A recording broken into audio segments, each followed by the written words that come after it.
Contrariamente a los azúcares simples de las frutas, la fructosa, que están acompañados de fermentos, elementos, minerales, diastasas, vitaminas y oligoelementos necesarios para su asimilación, los azúcares industriales refinados aparecen como productos químicos totalmente carentes en elementos indispensables para su utilización.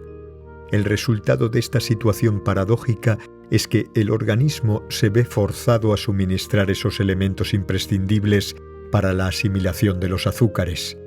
Cantidades importantes de minerales son de esta manera cedidos por el cuerpo mientras se absorbe el azúcar industrial.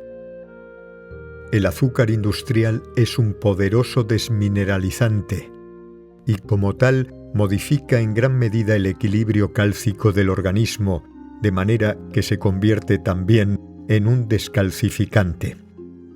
Este problema es tanto más inquietante en cuanto que la relación alimentaria de nuestros contemporáneos civilizados, entre comillas, rica en alimentos de síntesis, está muy desprovista de los elementos protectores citados anteriormente.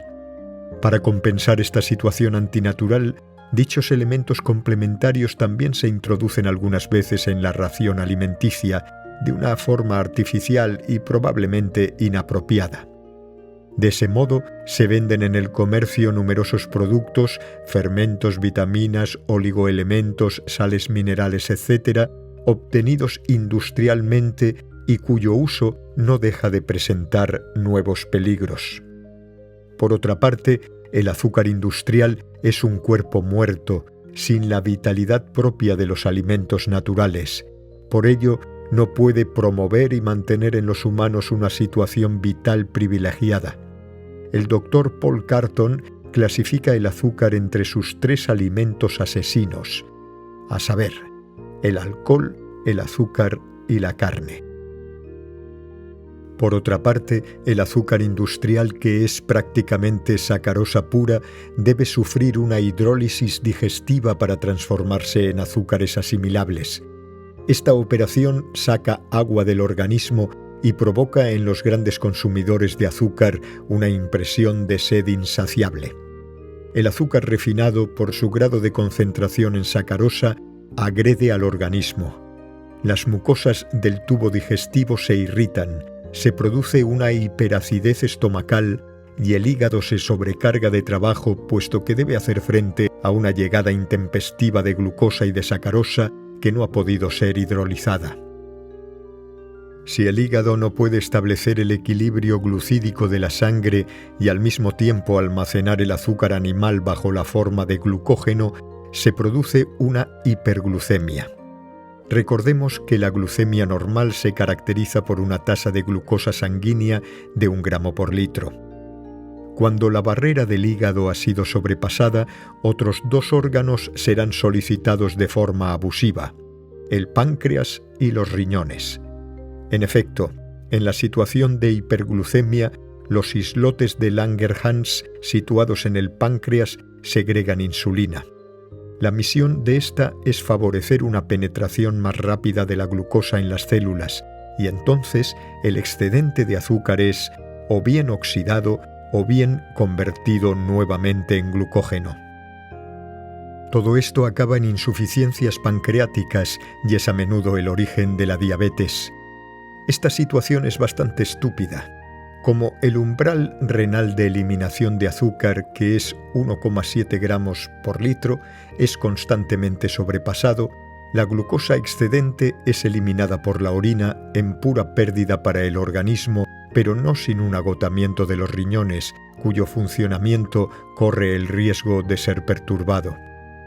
Por otro lado, una parte del azúcar industrial refinado se transforma en alcohol en los intestinos cuando la acción de las invertinas, diastasas intestinales, resulta inapropiada para dominar y transformar la cantidad de azúcar que llega al intestino delgado.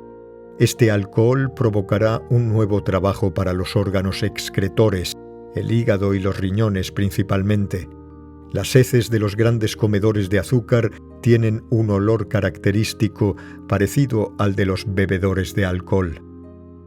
En el curso del tránsito intestinal, El azúcar produce igualmente ácido oxálico que debe ser neutralizado por el hígado y eventualmente por los riñones.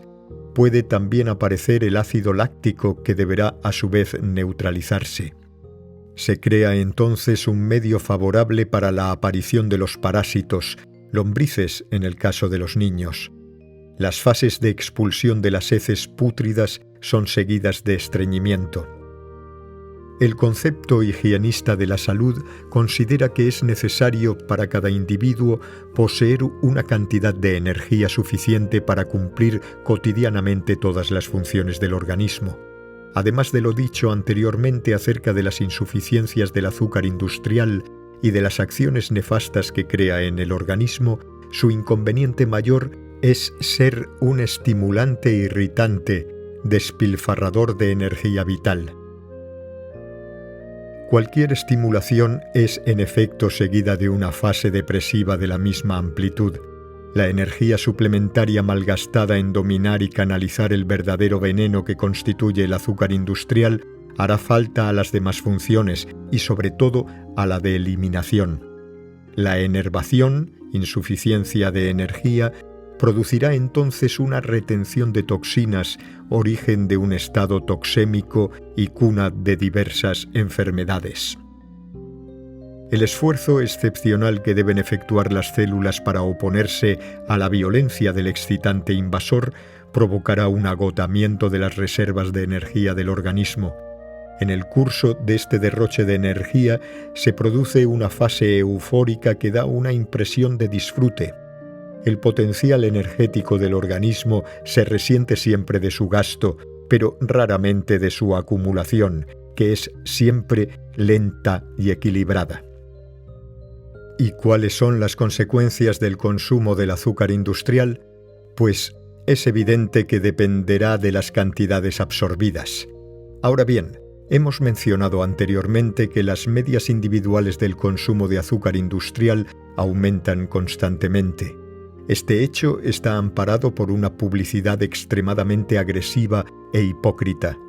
Uno de los falsos argumentos presentado muy a menudo consiste en afirmar que el azúcar industrial es directamente asimilable y constituye por ello un excelente alimento para el esfuerzo del deportista.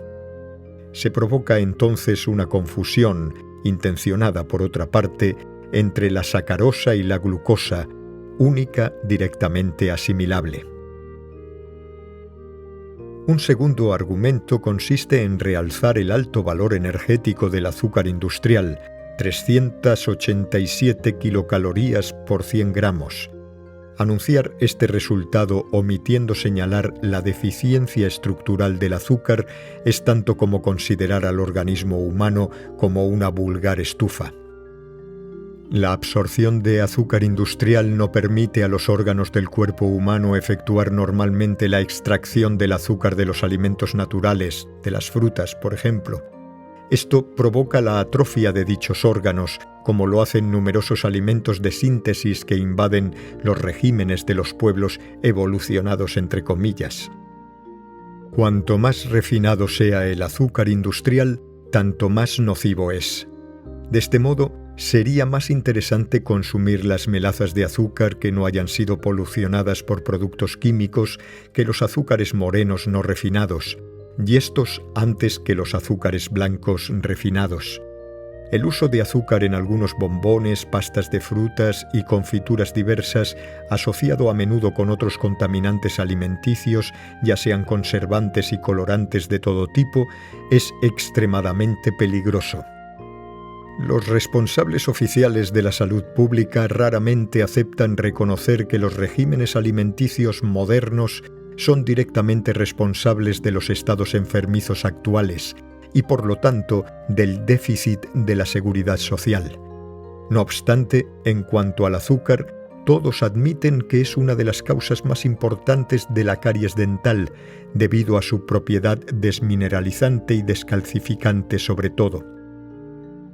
Debido a los estados de excitación y de depresión que origina, el azúcar gasta los órganos reguladores del organismo, lo que puede provocar anemia y diabetes.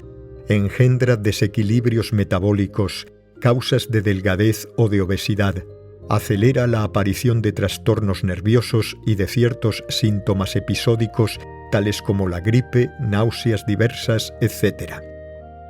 La hipertensión y las enfermedades cardiovasculares, entre ellas la arteriosclerosis, así como diversos estados reumáticos, son a menudo consecuencia directa de la ingestión constante y elevada de azúcar industrial. De este modo, los efectos del azucarismo, incluso si no son tan aparatosos como los del alcoholismo, son lo suficientemente graves como para que nos preocupemos de suprimir tal veneno, y más particularmente en los niños, atraídos por el carácter organoléptico de este producto. Es probable que entre todos los productos con carácter organoléptico, el amargo, el salado, etc., el dulce sea el más rebuscado para la satisfacción sensorial que procura a los centros nerviosos. Es probablemente esta la mayor razón de la utilización masiva del azúcar industrial en la alimentación moderna. Es igualmente por eso que el uso constante de los azúcares artificiales nos parece extremadamente peligroso. Los azúcares artificiales son alimentos degenerativos y contribuyen al deterioro de la salud de los pueblos que los consumen abundantemente.